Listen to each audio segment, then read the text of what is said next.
네, 이제 주님의 기도하고 시작하겠습니다. 성부와 성자와 성령의 이름으로 아멘. 하늘에 계신 우리 아버지, 아버지의 이름이 거룩히 빛나시며 아버지의 나라가 오시며 아버지의 뜻이 하늘에서와 같이 땅에서도 이루어지소서.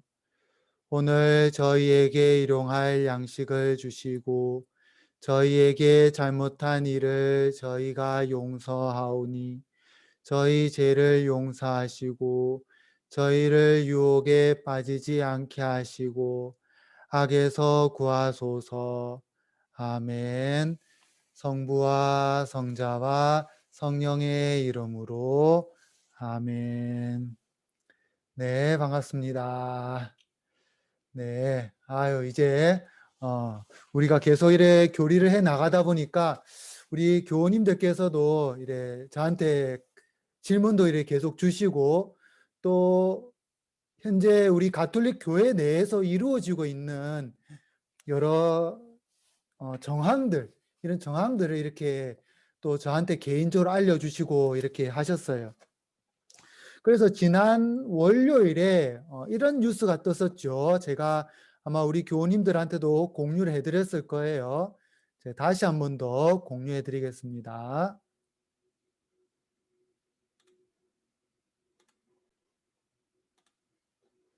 네. 교황청 동성애는 죄, 축복할 수 없어. 예, 공식 입장 내놨다. 그리고 또 교황청 동성결합 축복 못해. 예, 프란치스코 교황도 동의. 예, 제일 처음에는 교우님 중에 한 분이 이런 메시지를, 뉴스를 저한테 카톡으로 보내주셨어요. 바티칸 바즈 게이 연합 블레싱 says God can't bless Jin. 예, 바티칸은 게이들의 연합, 게이들의 결합이죠. 혼인을 축복하는 것을 금지했다. 아, 왜냐하면 하느님께서 이렇게 말씀하셨기 때문에 죄를 축복할 수 없다라고 하느님께서 말씀하셨기 때문에 금지했다. 이런 뉴스를 저한테 먼저 보내주셨고, 그래서 저도 이제 찾아보니까 이제 뭐 조선일보, 그 다음에 또 한국일보, 뭐 그 다음에 또 연합뉴스, 예, 제가 또 유튜브까지 이렇게 해서 공유를 해드렸었어요. 연합뉴스, 예, 연합뉴스. 이 내용은 핵심은 간단합니다. 동성애자들의 결혼을 반대한다. 그래서 동성애자들에 대해서 가톨릭에서는 혼배를 해줄 수 없다. 혼배 성사가 안 된다. 이거죠. 하지만 동성애적 성향을 갖고 있는 사람, 동성애적 성향, 뭐 남자인데 남자한테 더 끌리고 여자인데 여자한테 더 끌리고 그런 동성애적 성향을 갖고 있는 사람이라 하더라도 나의 성향을 고치면서 하느님의 말씀을 따라 살려고 노력한다면 그 사람한테는 세례 성사를 해줄 수 있다. 뭐 그런 거죠. 그래서 동성애적 성향을 갖고 있는 사람이라 하더라도 박해를 한다거나 그의 인격을 무시한다거나 이래서는 안 된다. 이게 가톨릭 교회의 공식적인 입장입니다. 뭐 이 부분에 대해서 제가 가톨릭 교회 교리서도 이렇게 보내드렸어요. 2357에서 2359항을 참조하세요라고 이렇게 보내드렸어요. 그거 한번 읽어보시면 도움이 되지 않겠나 싶어요. 동성애자의 혼인은 성경에서 창세기 2장 24절에서 완전히 반대되죠. 창세기 2장 24절. 한번 살펴볼까요? 창세기 2장 24절 한번 펴보세요. 창세기 2장 24절. 네, 창세기 2장 24절. 요한 형제님, 우요한 형제님, 네네. 한번 읽어주세요. 그러므로 남자는 아버지와 어머니를 떠나 아내와 결합하여 둘이 한 몸이 된다. 예, 하느님께서 창세기, 성경의 첫 번째 책이죠. 그 첫 번째 책에서 남자와 여자는 한 몸이 되어야 된다라고 합니다. 예, 동성이 아니라 이성 간의 한 몸이 되는 것을 강조하세요. 그리고 이 말씀은 예수님께서도 한 번 더 인용을 하세요. 신약 성경의 첫 번째 책 마테오복음 19장 5절 말씀도 한번 보세요. 마테오복음 19장 5절. 마테오복음 19장 5절. 네. 네, 요한 형제님 마테오복음 19장 5절도 한번 읽어주세요. 네. 그러므로 남자는 아버지와 어머니를 떠나 아내와 결합하여 둘이 한 몸이 될 것이다 하고 이르셨다. 예, 예수님께서도 구약의 말씀을 한 번 더 인용하세요. 참 재밌죠? 신약 성경의 첫 번째 책, 구약 성경의 첫 번째 책에서 이 두 번이나 강조하고 있어요. 그래서 동성 간의 결합은 인정되지 않습니다.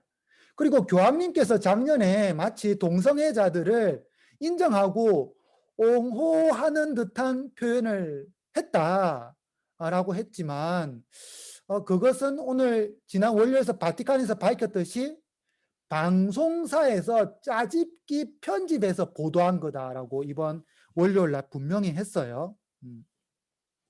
그리고 가톨릭에서 계속 이렇게 반대하는 건 또 성경의 가르침도 있지만 또 한 가지 중요한 것이 자연적으로 보더라도 남자와 여자가 만나야만이 생명이 탄생될 수 있습니다. 즉 하느님의 창조 사업을 계속 이어나가겠다는 그 가르침을 실천하고자 하는 것이죠. 지금 이 시대에 뭐 전통적인 남성의 어떤 역할, 전통적인 여성의 어떤 역할, 뭐 그것을 지금 이 시대에 이야기하기는 지금 현재 많이 어려워졌어요. 하지만 생명을 이어나가는 데 있어서 남성과 여성의 결합은 뭐 분명한 거예요. 이거 없이는 더 이상 인류는 이어나가지 못합니다. 그렇기 때문에 우리 가톨릭에서는 동성애의 결합을 반대합니다. 이 점 꼭 알아두시기 바랍니다. 이제 지난 시간 우리가 했던 거 복습하면서 또 교우님 중에 한 분께서 또 질문을 해주셨어요. 질문을 3가지 해주셨어요. 3가지. 예. 그것도 한 번씩 이렇게 잘 살펴보고 넘어가도록 하겠습니다. 오늘 질문을 듣고 질문에 또 다른 질문은 조금 지양해 주세요. 우리가 질문을 한번 받은 것에 대해서는 그래도 한번 짚어드려야 되니까 해 나가는 거고, 이 질문을 제가 막 설명해 드렸는데 그 설명에서 한 번 더 또 질문하는 거, 요거는 진도를 나가는 데 있어서는 조금 어려울 수도 있을 것 같아요. 그래서 현재 진도 나가는 데 있어 가지고 신부님 몇 항 지난주에 우리가 16항을 했는데 그 16항을 듣고 나니까 이런 의문이 들었어요 라고 질문을 한다면 큰 문제가 안 될 것 같아요. 하지만 제가 오늘 16항에 대한 그 교우님의 질문을 설명했는데 이 질문을 듣고 또 다른 생각이 나서 이렇게 질문이 있다면 물론 저한테 해주신다 하더라도 제가 그것은 가지고 있다가 다음에 해당 항목에서 한 번 더 이렇게 짚어드리도록 하겠습니다. 자, 복습. 지난 시간 했던 강의 내용 제가 한번 칠판 이렇게 공유해 드릴게요. 네. 지난 시간 우리 6항에서 교리 교육이 교회의 사목적 사명의 요소들과 관련된다라는 걸 살펴보았어요. 그리고 교회 사목적 요소들, 복음 선포, 선교적 설교, 믿음의 이유를 찾는 일, 뭐 성사적 거행. 그리고 7항은 교리 교육이 교회 생활 전체와 또 연관이 된다. 그 전체를 가톨릭 교회 교리에서는 한 3가지로 이렇게 구분해놨죠. 지리적 확장과 수적인 전가, 내면적 성장, 하느님 계획의 호응. 그 다음에 8항. 8항은 제가 여러분한테 설명을 한번 지난 시간 해드렸는데 좀 부족한 것 같아서 제가 복습을 준비하는 과정에서 조금 더 이렇게 준비를 해왔습니다. 8항을 보면 교부들의 전성기에도 교리 교육이 중요하였다라고 되어 있습니다. 이 교부들의 전성기가 언제냐? 이거 이래 한번 제가 말씀을 드렸어야 되는데 그걸 안 했던 것 같아요. 그래서 교부들의 전성기를 찾아보니까 4에서 7세기. 그러면 우리 교우님들 적어보세요. 교부들의 전성기 책에다 적어보세요. 프린트물에 적어도 되고 4에서 7세기. 그럼 왜 교부들의 전성기가 4에서 7세기냐? 이것도 찾아봐야겠죠. 자, 교부들의 전성기 우선 보면 교부들이 동방과 서방으로 이렇게 나눌 수 있어요. 서방은 우리 유럽 지역을 보면 되고, 동방은 이제 터키, 그리스, 그다음에 러시아, 요 지역을 동방이라고 보면 됩니다. 그래서 지역을 나눠서 서방에서 활동하셨던 교부들, 교회 아버지, 뭐 학문적으로 영적으로 뛰어나신 분들이래 있죠. 교부. 그다음에 동방은 이제 좀 전에 말씀드렸던 그리스, 터키, 러시아 쪽에서 활동하셨던 분들. 그 네 분, 여기 네 분 이렇게 계세요. 그 네 분을 어떻게 정했냐? 이 네 분을 제가 이것도 정리해 왔어요. 1298년 보니파시오 8세 교황님이 사도들과 복음사가 다음으로 교회에 뛰어난 학자로 선포하신 분들, 그 네 분이 우선 서방 교부예요. 그리고 동방 교부는 1568년 성 비오 5세 교황님께서 이들도 교회 학자로 선포를 하세요. 이 가톨릭 교회가 공식적으로 동방 교부들 중에서는 이 네 분이 뛰어난 분이다. 서방 교회에서는 이 네 분이 뛰어난 분이다. 그렇게 넷 이렇게 구분을 지었어요. 한번 적어 보세요. 자, 이거 보시면서 서방 4대 교부는 성 암브로시오 주교님 339년분에서 397년, 성 아우구스티노 주교님, 예로니모 성인, 성 데그레고리오 교황님. 이 서방에서 네 분의 교부들이 우리 가톨릭 교회의 교리들을 다 이렇게 정리를 해 나가셨었어요. 그리고 동방 4대 교부, 성대 바실리오 주교님, 성 나지안저의 그레고리오 주교님, 성 요한 크리소스토모 총대주교, 성 아타나시오 주교님. 뭐 이렇게 보면 예로니모 성인 빼고는 다 주교님이나 교황님이죠. 그만큼 성경을 묵상하고 공부하고 또 교리를 정립해 나가시는데 혼신의 힘을 쏟은 분들, 아무래도 이런 분들은 개인적으로 다른 일을 하면서 하기는 좀 어려웠을 것 같아요. 그러다 보니까 자연스럽게 기도하고 묵상하고 하다 보니까 나중에는 사제품을 받게 되고 또 주교품을 받게 되고 나중에 또 교황님까지 되는 그런 일들이 많았었어요. 특히 아구스티노 성인 같은 경우는 사제도 안 되려 했고 주교도 안 되려 했고 그렇게 용을 썼는데 너무 학덕이 뛰어나고 설교 말씀이 좋으니까 사람들이 계속 모이게 되었고 결국은 주변 사람들이 계속 밀어붙여 가지고 어쩔 수 없이 또 주교가 되신 그런 분이세요.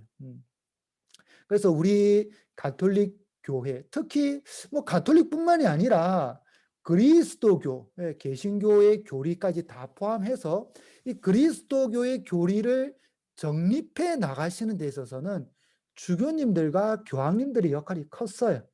이분들을 빼고 그리스도교의 교리를 이야기한다. 그건 참 어려울 것 같아요. 참 이분들이 많은 역할을 하셨어요. 게다가 신약 성경이 마지막에 정경화될 때 27권의 신약 성경 가지고 있죠. 지금 우리가 27권의 성경이 확정될 때 역할을 했던 분들, 역할을 했던 분들의 시대가 4세기 말이에요. 4세기 말. 뭐 나중에 성경할 때도 그 다를 건데 그 27권을 책을 확정 지을 때도 주교님께서 역할을 하셨어요. 그 주교님 또 나중에 말씀드릴게요. 네. 그리고 또 보면 라틴 교부, 그리스도 교부도 이렇게 네 분 나눌 수도 있는데 라틴 교부는 라틴어를 주로 사용하셨던 교부들, 그리스 교부는 그리스어를 주로 사용하셨던 교부들. 그래서 이 그리스 교부 네 분, 라틴 교부 네 분, 네, 이렇게 또 구분할 수 있다는 것. 네. 아까 위에서 말씀드리다가 제가 순간 이렇게 놓쳤던 것 중에 하나가 성경이 확정될 때 역할하셨던 분도 주교님이라고 했죠. 그래서 개신교에서 주장하듯이 가톨릭을 완전히 이렇게 빼버리고, 그리고 4세기 개신교 일부 개신교에서는 이런 주장도 해요. 그리스도교가 로마의 국교가 되면서 그리스도교는 사라졌다가 종교개혁 이후에 다시 그리스도교가 나왔다고까지 주장을 하는데, 그렇게 돼버리면 신약 성경의 탄생도 없어지게 돼요. 신약 성경이 4세기 말에 이루어졌기 때문에 그래요. 4세기. 자, 그 다음에 9항 트렌트 공의의 정신에 따라 나온 것은 로마 교리서. 로마 교리서의 원래 이름은 교황 비오 5세의 명에 의해 발행된 본당 신부들을 위한 트리엔트 공의의 교리서. 10항은 지금 이 시대에도 계속 교리 교육이 중요하다 강조하고 있다는 것. 교부들의 전성기에도 교리 교육이 중요했고, 트리엔트 공의회 때에도 교리 교육이 중요하다 이야기했고, 지금 이 시대에도 교리 교육이 계속 중요하다. 이거 가톨릭 교회는 강조하고 있어요. 그래서 지금 이렇게 매주 1시간씩 교리 교육하는 게 참 좋은 기회인 것 같아요. 좋은 기회.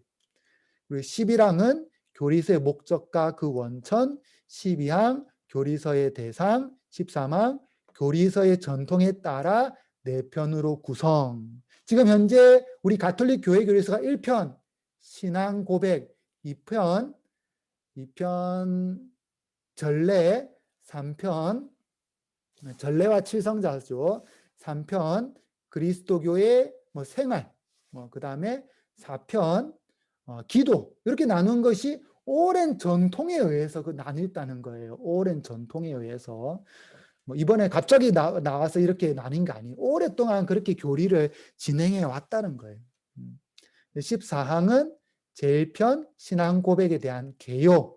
대략 이런 내용을 가르칠 겁니다. 라는 거고, 15항 제2편 신앙의 성사들에 대한 개요. 신앙의 성사들 이런 것들이 있습니다.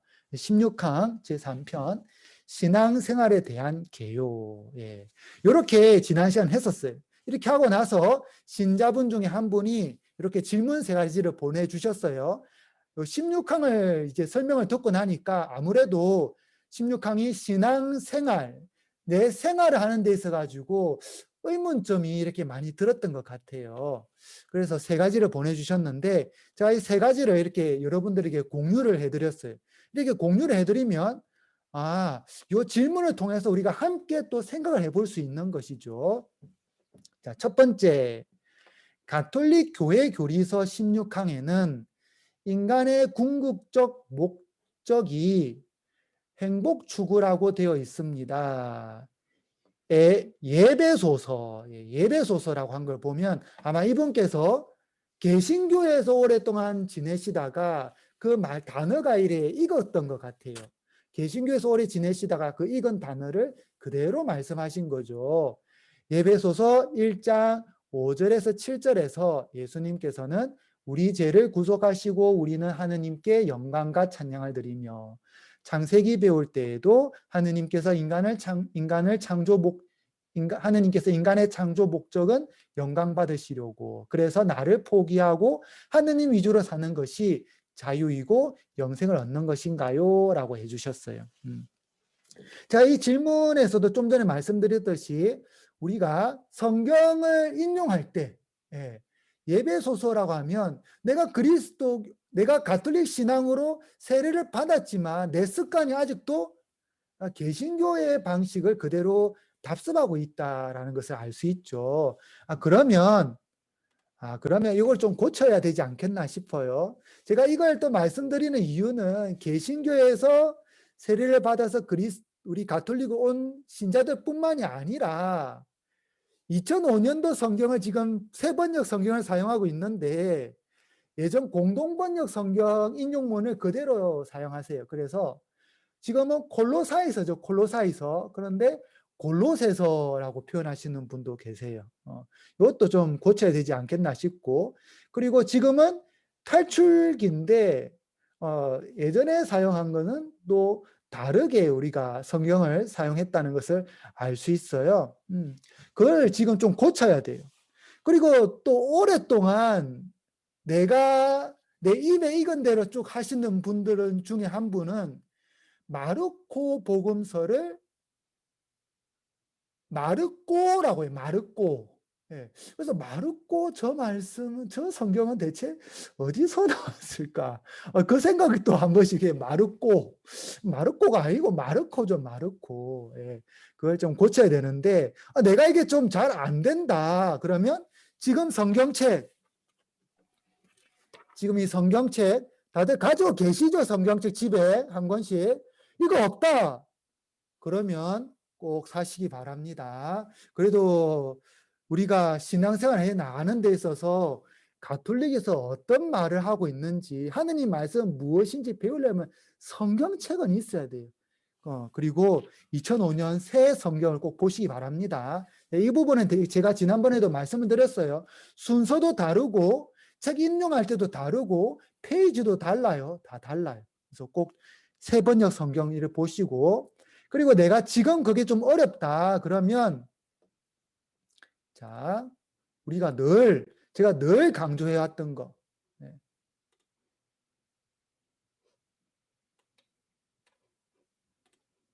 가톨릭 굿뉴스라고 하면 됩니다. 가톨릭 굿뉴스. 구글의 창에 들어가서 가톨릭 굿뉴스를 띄우면 인터넷이 지금 좀 잘 안 되네요. 구글 창에 들어서 가톨릭 굿뉴스를 검색하면 요 창이 떠요. 그러면 여기서 성경 보이죠? 요 화살표 여기 성경을 클릭하면 이렇게 나옵니다.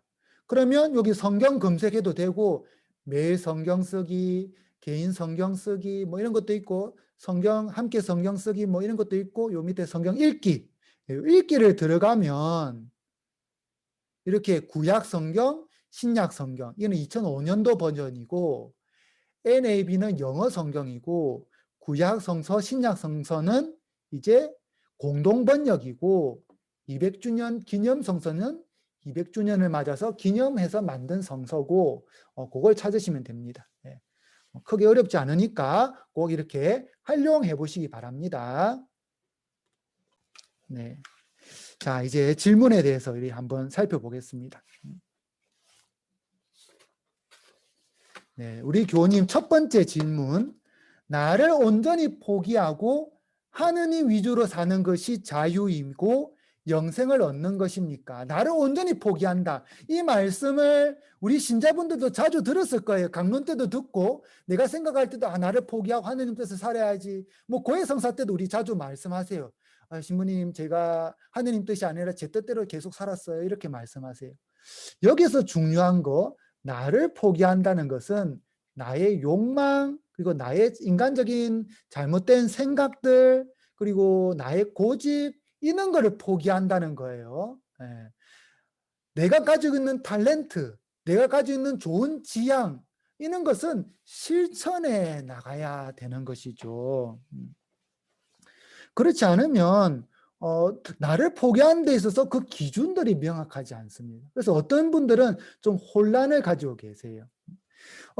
그 부분에 있어서 나에게 있어서 좋은 탤런트들, 사진 저에게 있어서 좋은 탤런트는 당연히 지금 우리 신자들에게 교리를 하고 또 강론을 준비하는 거죠. 제가 이걸 열심히 해 나간다는 것은 하느님 뜻을 실천해 나가는 거예요. 그리고 사업가들 같은 경우는 정말 직장에 있는 동료들을 함부로 대하지 않고 그들을 통해서 좀 사랑 그리고 배려를 실천해 보는 거죠. 물론 사업가들은 이윤을 추구해야 되기 때문에 좀 더 이익이 되는 것을 선택할 수밖에 없지만 그 이익이 되는 것의 선택에 있어서도 정말 하느님께서 바라시는 것은 어떤 이익일까? 이걸 고민해 보는 거예요. 인간적 욕망으로 무조건 돈만 되는 거 찾아 나선다. 이건 안 되는 것이죠. 뭐 불법, 편법 이런 것도 좀 생각을 해봐야 될 거예요. 당연히 장사라는 사람은 물건을 판매함에 있어서도 정당한 가격을 책정해서 판매하는 것도 하느님의 뜻을 실현하는 방법 중에 하나입니다. 그래서 각자의 자리에서 각자의 역할에 충실하는 것은 하느님의 뜻이 내 삶의 자리에서 이루어지게 하는 거예요. 그래서 루카복음 3장 10절에서 14절에 세례자 요한은 이렇게 말씀하세요. 한번 루카복음 3장 10절에서 14절 한번 펴보세요. 루카복음 3장 10절에서 14절. 루카복음 3장 10절에서 14절. 루카복음 3장 10절에서 14절. 예. 요한 형제님 루카복음 3장 10절에서 14절 말씀 한번 읽어주세요. 네, 군중이 그에게 물었다. 그러면 저희가 어떻게 해야 합니까? 요한이 그들에게 대답하였다. 옷을 2벌 가진 사람은 못 가진 이에게 나누어 주어라. 먹을 것을 가진 사람도 그렇게 하여라. 세리들도 세례를 받으러 와서 그에게 스승님 저희는 어떻게 해야 합니까? 하자 요한은 그들에게 정해진 것보다 더 요구하지 마라 하고 일렀다. 군사들도 그에게 저희는 또 어떻게 해야 합니까? 하고 묻자 요한은 그들에게 아무도 강탈하거나 갈취하지 말고 너의 봉급으로 만족하여라 하고 일렀다. 예, 각자의 직업에 맞게 각자의 직업 윤리 의식대로 살아가라는 거예요. 세리 보고 세리하지 말고 네 하느님 뜻 따라야 되니까 네 거 다 팔고 나와라 이렇게 안 했어요. 군사들 보고 네 하느님 뜻 실천해야 되니까 네 군사직 그만두고 나와라 이렇게 안 하셨어요. 각자의 직업에 맞게 직업 의식대로 살면 그 자리에서 내가 하느님 나라를 내 삶의 자리 안에서 실현해 나갈 수 있습니다. 그런데 나를 포기하고 하느님의 뜻을 따른다는 것을 잘못 이해해서 마치 나의 의지가 사라지고 하느님의 로봇처럼 살아가는 것으로 이해해서는 또 안 된다라는 것이죠.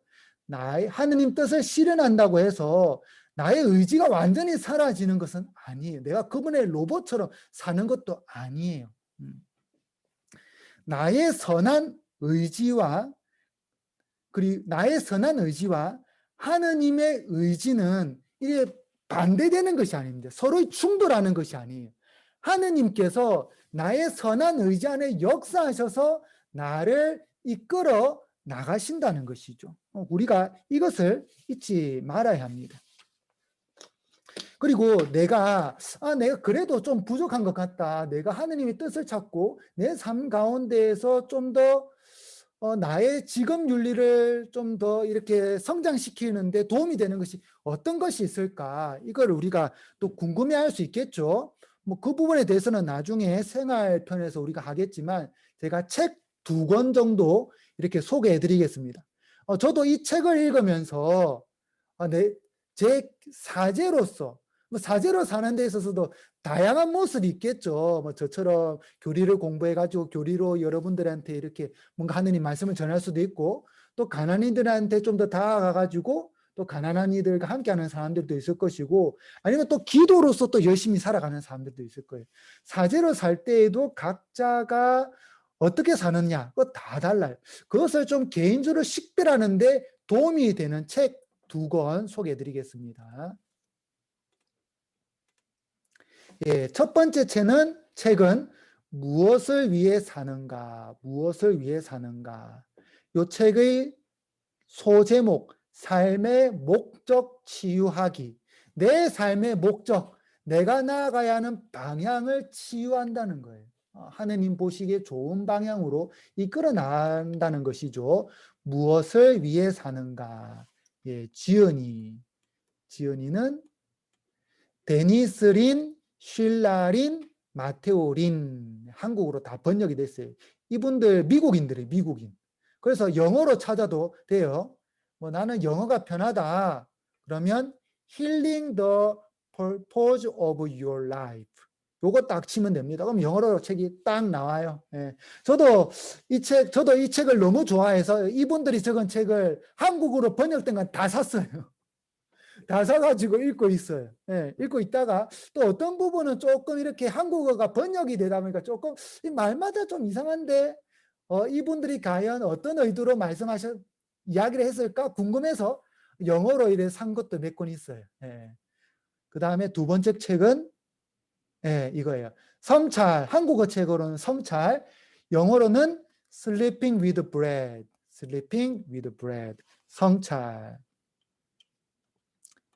똑같아요. 데니스 린, 쉴라 린, 마테오 린 이 세 분이 함께 적은 거예요. 그래서 책을 읽어보면 재밌어요. 재밌어.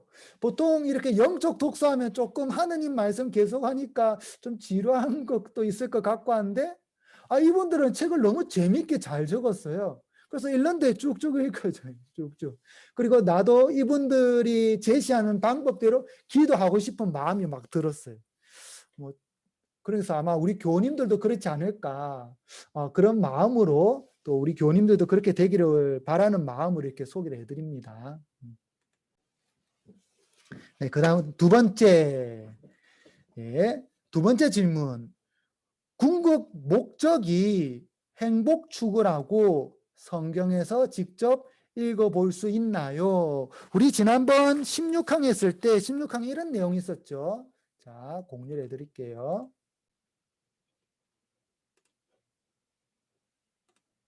자, 요 16항에 보면 하느님의 모습으로 창조된 인간의 궁극 목적은 참 행복.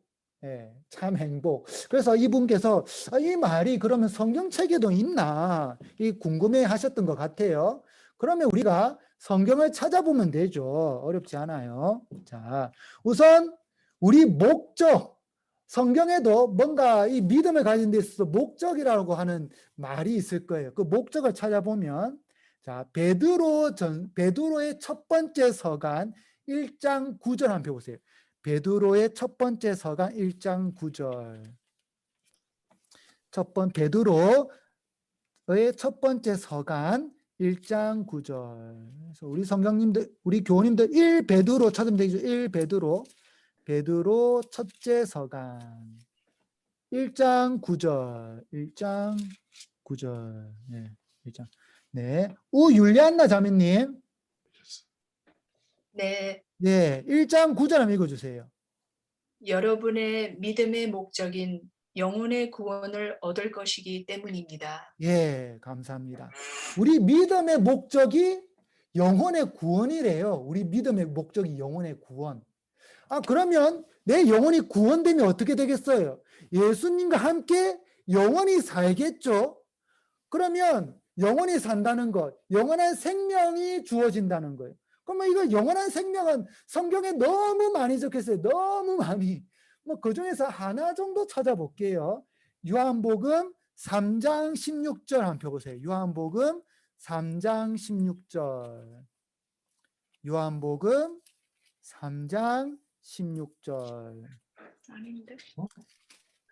네, 요한복음 3장 16절. 이 요한복음 3장 16절은 지난주 주일 복음 말씀이었죠.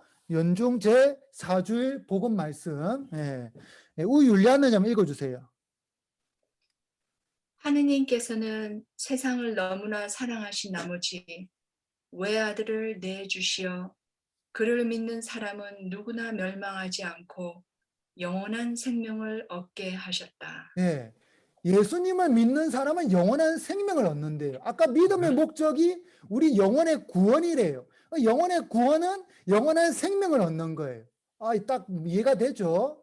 그러면 이제 영원한 생명은 또 행복과 직결이 되느냐? 요것만 찾으면 끝나요. 자, 이거 어디서 찾냐? 신명기 30장 15절 한번 펴보세요. 신명기 30장 15절. 신명기 30장 15절. 신명기 30장 15절. 네, 됐습니다. 예, 율리안나 자매님 15절 읽어주세요. 보아라, 내가 오늘 너희 앞에 생명과 행복, 죽음과 불행을 내놓는다. 예, 하느님께서 우리 앞에 생명과 행복, 죽음과 불행을 내놓는데요. 이 죽음을 선택하면 불행, 생명을 선택하면 행복이에요. 그러면 다 이해가 돼요. 아, 그러면 베드로전서 1장 9절, 요한복음 3장 16절, 신명기 30장 15절 말씀을 쫙 이렇게 묵상을 해 나가면 아, 우리 믿음의 목적은 영혼의 구원인데 영혼의 구원은 영원한 생명이고 이 영원한 생명은 행복과 직결되구나. 그래서 가톨릭 교회 교리서가 하느님의 모습으로 창조된 인간의 궁극적 목적이 참 행복이구나. 그래서 우리 교우님들이 행복해지길 하느님께서는 원하신다는 거예요. 내가 인상 쓰면서 내 이렇게 제대로 살고 있는 건 맞나? 이게 맞나? 물론 고민을 해야겠죠.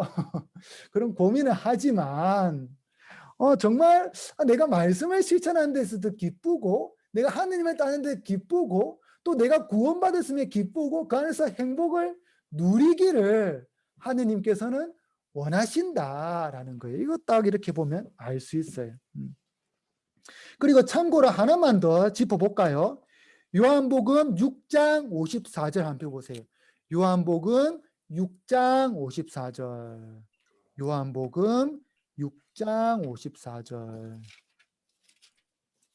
요한복음 6장 54절. 요한복음 6장 54절. 예, 됐습니다.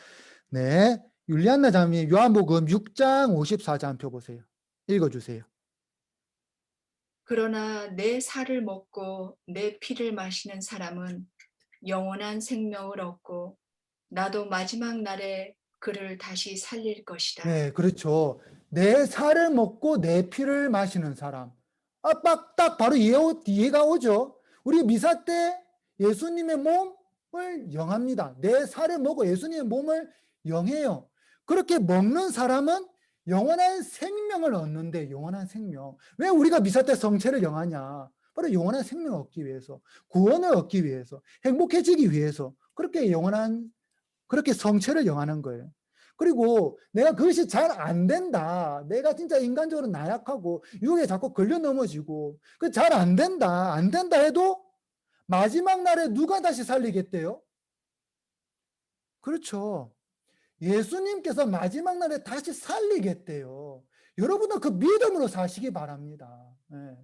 예수님께서 다시 살리시겠다는데 어둠의 영들이나 악이 내 영혼을 가져갈 수 있을까? 못 가져갑니다. 여러분들은 반드시 구원받을 수 있어요.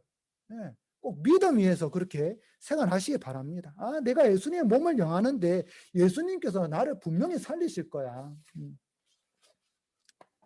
자, 이렇게 우리가 성경 안에서 글자를 읽어볼 수 있다는 것. 이렇게 성경 안에서 내가 하느님의 말씀이 어디에 어떤 말씀이 적혀 있는가 찾아볼 수 있는 것. 이 정말 중요하고 그리고 신앙에 있어서 어떤 열정이라고 할 수 있을 것 같아요. 그런데 우리가 한 가지 조심해야 되는 게 있어요. 자, 제가 다시 질문을 한번 보여드릴게요. 자, 이 질문에서 저는 이 질문을 읽으면서 이런 생각이 들었어요.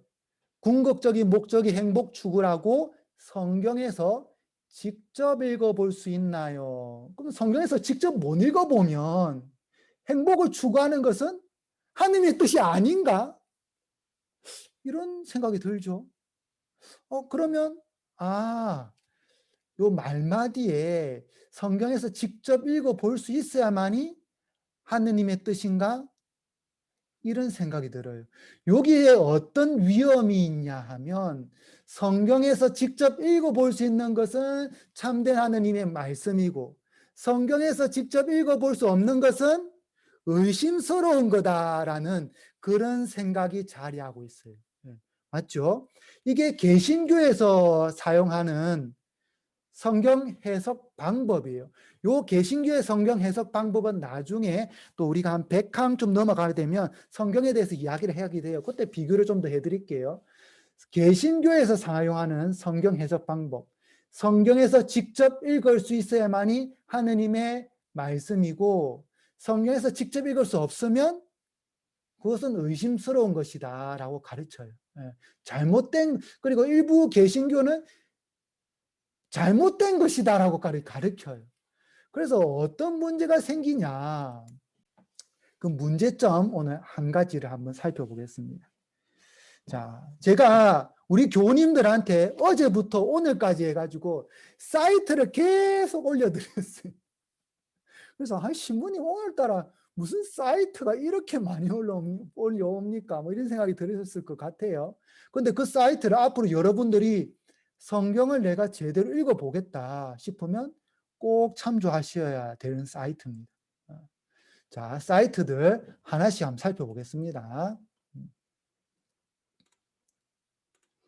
자, 우선 조금 정리를 조금 하겠습니다. 이렇게 지우고. 자, 우선 이거 대한성서공회, 당연히 개신교 사이트겠죠. 개신교에서 제공하는 성경책들이, 중요한 성경책들이 들어있어요. 모든 개신교 성경책이 들어있는 건 아니에요.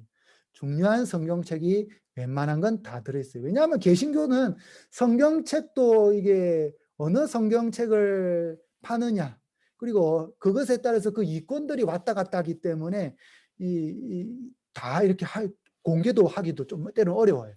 그래서 우선 중요한 성경책들 그래도 다 들어있는 거 제가 올려드렸어요. 그래서 개신교에서 누가 이런 말을 하더라, 그러면 개신교 성경 한번 찾아보는 거예요.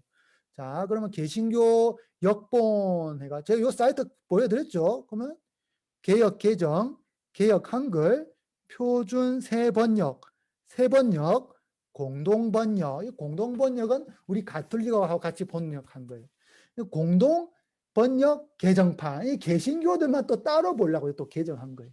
다음에 CEV, CEV는 Contemporary English 버전이라고, Contemporary, 예, 맞죠? Contemporary. 요 Contemporary가 현대, 오늘날, 뭐 동시대의 뭐 이런 뜻이에요. 지금 현재 우리가 사는 이 동시대 사람들이 읽을 수 있는 English, 영어 버전, 예, CEV. 요 개신교에서 이렇게 올려놨어요. 대한성서공회. 우리 가톨릭 굿뉴스에서 성경 찾는 그런 사이트다 이렇게 보시면 되죠. 그 다음에 요거, 예, 바이블 게이트. 이 바이블 게이트는 웬만한 건 거의, 중요한 거는 진짜 거의 다 있는 것 같아요. 제가 보니까 거의 다 있어요. 예.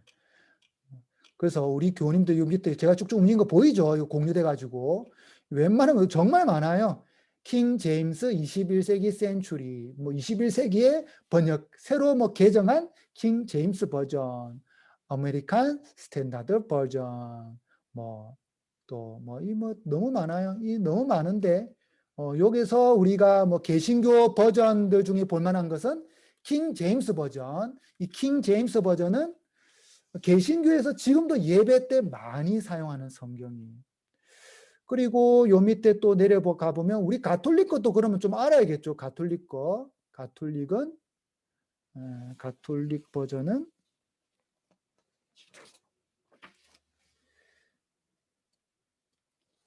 NABRE, RSVC도 이거 중요해요. 가톨릭 버전 중에 두 가지 가톨릭 버전을 참조하면 되는데, RSVC는 성경을 공부할 때 참조하시고, NABRE가 요 어디 있는데, NABRE, NA 위에 있겠네요. NA니까 여기 있네요. New American Bible, NABRE. 예. 요거는 현재 미국 가톨릭 주교회의에서 전례 때 사용하는 성경 버전이에요.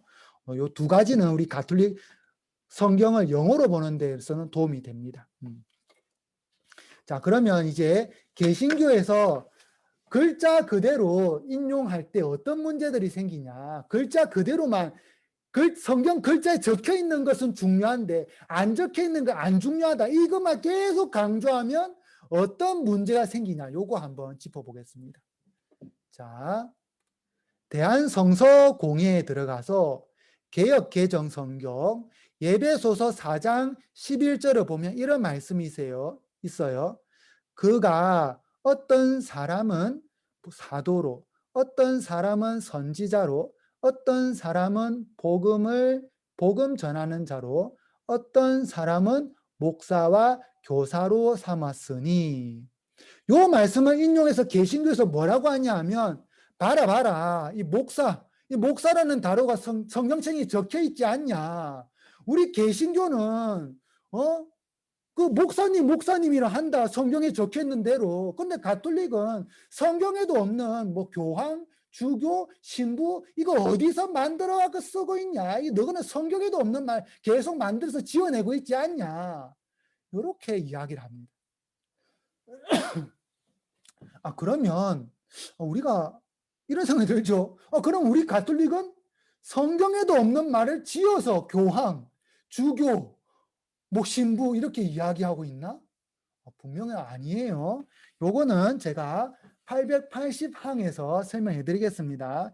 요거 다루려면 그리스어를 알아야 되고 언어가 어떻게 변천해 왔는지 알아야 되고 표음 문자와 표의 문자의 차이도 알아야 돼요. 그걸 복합적으로 딱 생각해 보면 요렇구나라는 것을 금방 알 수 있어요. 뭐 아니면 뭐 올해 교황주일에서 제가 교황님에 대해서는 한번 제가 해볼게요. 교황주일에. 그럼 오늘은 개신교가 주장하는 것만 우리가 집중해 보자. 안 그러면 자꾸 이렇게 넓혀져 가지고 나중에는 진도도 못 나가요. 벌써 시간이 지금 50분이 다 됐어요. 오늘 이 질문하다 끝날 것 같아요. 네. 자, 먼저 우선 개신교가 주장하는 요 내용들을 하나씩 살펴봐야 돼요. 그럼 요 개신교가 요렇게 딱 주장을 했어요. 이렇게 주장하면 이 개신교 번역 성경이 참 재미난 게 역본별 각 성경 역본이 있죠. 번역한 성경의 절 비교라는 게 있어요. 이걸 클릭을 해보는 거예요. 딱 클릭을 하면 우리 가톨릭에서 각 성경을 비교해 주듯이 여기도 그런 게 있어요. 그러면 여기에 또 들어가서 예배소서, 개신교의 예배소서 4장 11절 클릭하면 이 비교가 딱 돼요. 개역 한글에도 목사, 개역 개정에도 목사, 표준 세번역도 이거 목회자. 조금 다른 게 하나 나왔네. 목회자. 만약에 어떤 개신교 단체 중에 이 표준어 세번역 쓰면 목사라는 단어가 없어요. 그러면 그 개신교 교파, 우리나라는 내가 개신교 다니는데 신부님, 우리 개신교는 이렇게 얘기합니다 할 때 그 우리라는 이 단어도 좀 의심스러운 게 한국에 등록된 개신교 교파만 해도 200개가 넘으면 200개가. 그러면 대체 어느 교파냐? 이것도 참 문제예요. 그 사람 어느 교파야? 근데 마치 자기가 모든 개신교를 대표하는 것처럼 주장을 해요. 그것도 의문이 들어요. 이것도 하면, 이건 나중에, 하여튼 우리나라 개신교가 이 파벌로 나뉘는 것도 역사적으로 우리나라, 일제시대 때부터 쭉 보면 재밌어요, 이것도 나중에 교회에 가면 할게요. 그다음에 세번역, 세번역 보면 이것도 목사, 공동번역, 이 우리 가톨릭 거죠. 가톨릭하고 개신교가 같이 사용한 것. 이거는 목자. 그다음에 공동번역 개정판, 이것도 목자. 그다음에 CEV는 쭉 이거 나와 보면 요거죠. pastors. 그러면 요 개신교 안에서도 목사, 목회자, 목자, 패스터 이렇게 차이가 있구나라는 것을 알 수 있어요. 이렇게 우선 알아두고 그 다음에 제일 좋은 거는 그리스어를 바로 찾아보는 거예요. 그리스어를 바로 찾으면 다 해결돼요. 그런데 그리스어를 보면 조금 힘드니까 이제 그 다음에 영어를 보는 거예요. 개신교에서 많이 사용하는 킹 제임스 버전, 킹 제임스 버전. 미리 찾아놨어요. 시간 관계상. 에페시안 4장 11절을 가는 거예요. 딱 4장 11절을 가면 여기도 pastors가 돼 있죠. 아, 그러면 대충 답이 나와요. 네.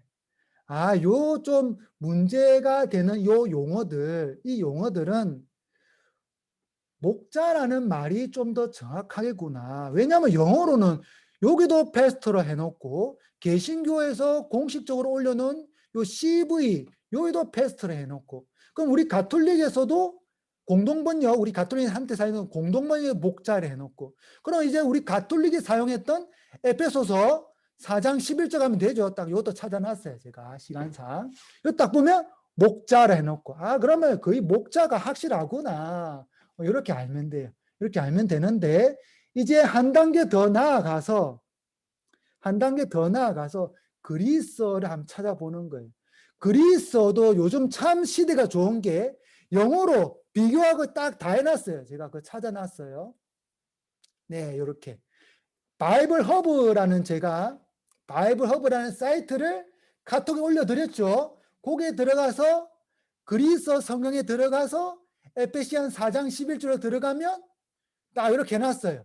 아예 영어로 읽을 수 있게까지 딱 해놨어요. 그러면 Kai autos edoken tus men apostolus tus de profetas tus de evangelitas tus de poimenas kai didaskalos. 예, 요거죠. 요거 프로페타스. 아, 보이메나스. 요 보이메나스 이 단어는 직역을 하면 셰퍼드다. 셰퍼드. 네, 셰퍼드. 셰퍼드 뭐예요? 양치는 사람들. 목자. 영어로 의역하면 패스터. 그럼 요거를 좀 더 제대로 직역하면 목자. 근데 개신교는 뭐라고 해놨어요? 목사. 그 저거들은 저거 원한대로 목사라고 번역해 놓고 우리 가톨릭에서는 성경에도 없는 단어를 사용한다 이렇게 하죠. 가톨릭의 교황이라는 단어도 성경이 없고 신부라는 단어도 성경이 없고 주교라는 단어도 성경이 없고 막 그러면서 우리 가톨릭 막 비난해요. 성경을 우리가 제대로 공부하고 제대로 이해하지 못하면 성경의 원저자는 하느님이죠. 하느님의 뜻은 무엇이었는지를 잘 모른 채 뒷전으로 살짝 밀어놓은 채 번역자의 의도대로 내가 성경을 바라볼 수 있습니다.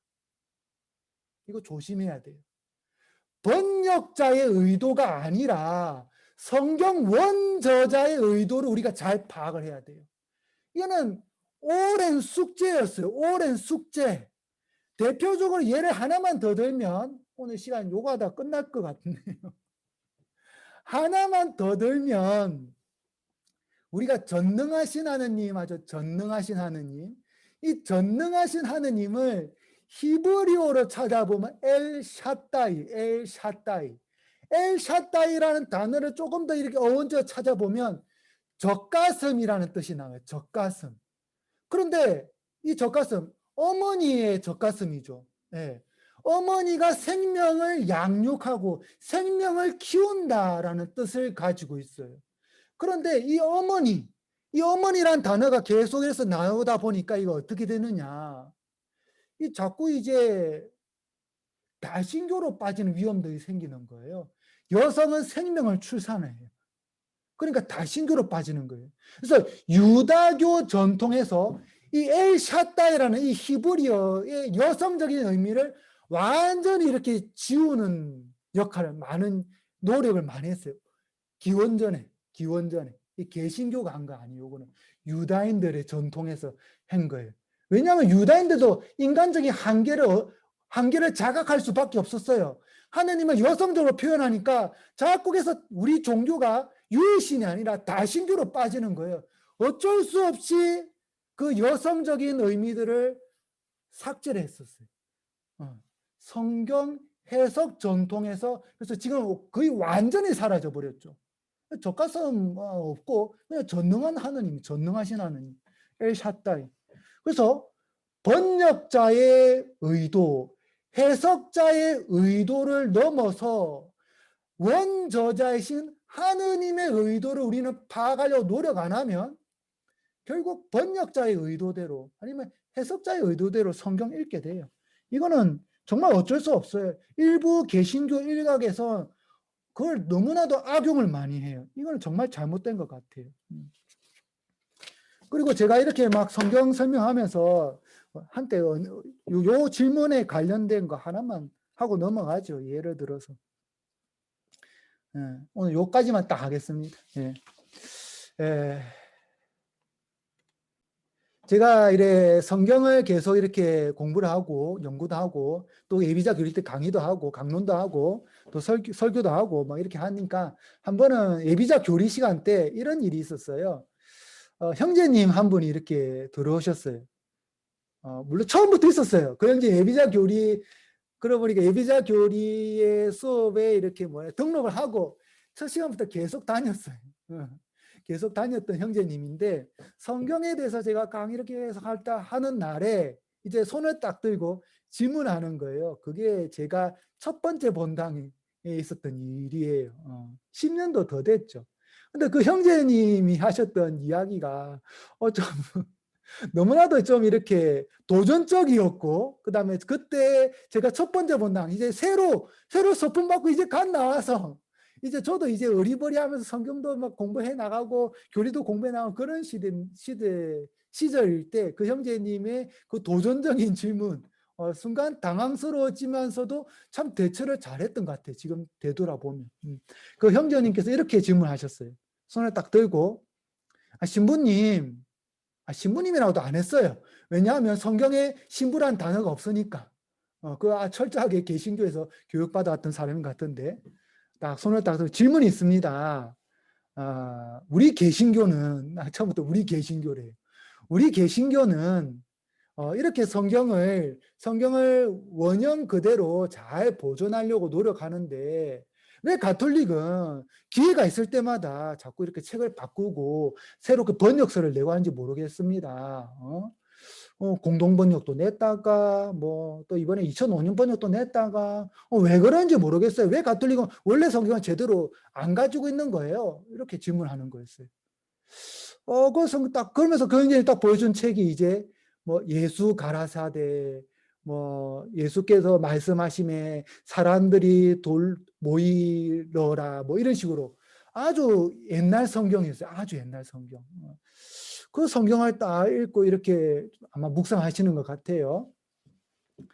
그렇게 말씀하셨을 때, 질문하셨을 때, 때마침 제가 예비자들을 대상으로 늘 저는 이걸 가르쳐 줘요. 예비자들을 대상으로.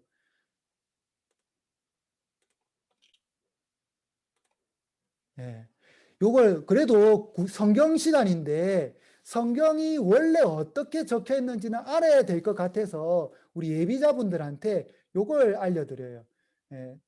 히브리어는 이렇게 적혔습니다. 이렇게 적혔는데 장과 절이 있죠. 이 장과 절 유다인들은 요거 페토아라는 요거 갖고 절 구분했어요. 장 구분은 따로 없고 절 구분도 따로 없고 대략 요 페토가 여기도 나오고 여기도 나오죠.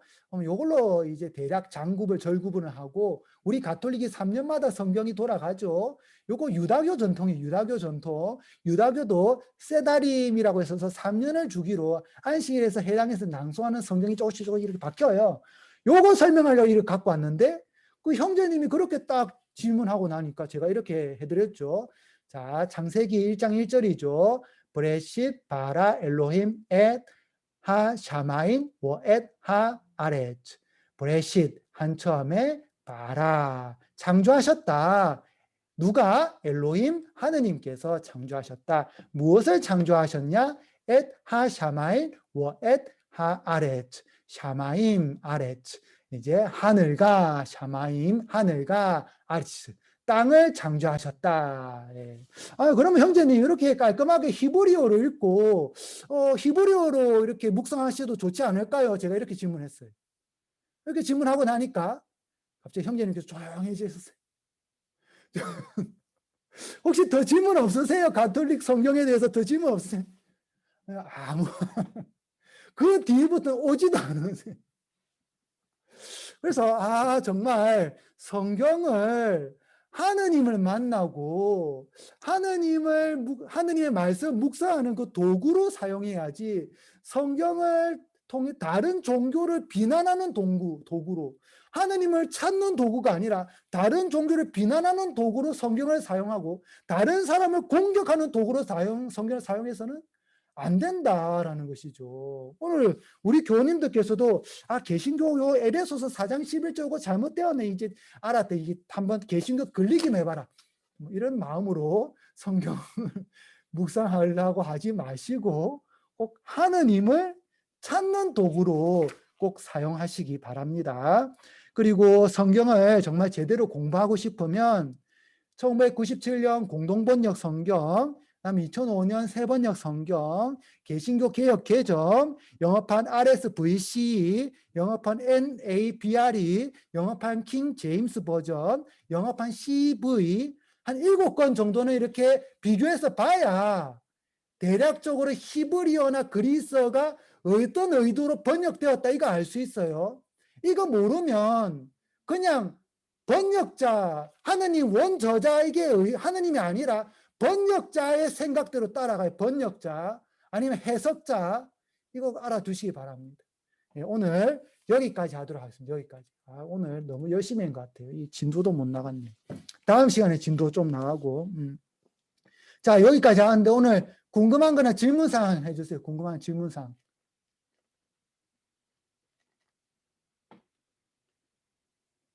예. 감사합니다. 네, 그러면 오늘 마친 기도 영광성하고 제가 강복드리겠습니다. 성부와 성자와 성령의 이름으로 아멘. 영광이 성부와 성자와 성령께 처음같이 이제와 항상 영원히 아멘. 주님께서 여러분과 함께 또한 사제의 영과 함께 전능하신 천주 성부와 성자와 성령께서는 여기 있는 모든 이에게 강복하소서. 아멘. 성부와 성자와 성령의 이름으로 아멘. 수고하셨습니다. 감사합니다. 네, 감사합니다. 감사합니다. 네.